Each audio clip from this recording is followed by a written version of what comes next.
നൗഷാദ് ഖാൻ്റെ വീട്ടിൽ പാനൽ കയറ്റി കഴിഞ്ഞിരിക്കുകയാണ്. ലൈറ്റിങ് അറസ്റ്റിങ് ചെയ്തിട്ടുണ്ട്. മൾട്ടി സ്ട്രിങ് ലൈറ്റിങ് അറസ്റ്റിംഗ് ആണ്.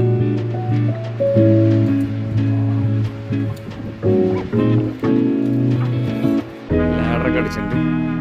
നമ്മളെ മെയിൻ്റനൻസിനൊക്കെ സിമ്പിളായിട്ട് തന്നെ ചെയ്യാം. ലാഡറൊക്കെ അടിച്ച് സെറ്റാക്കിയിട്ടുണ്ട്.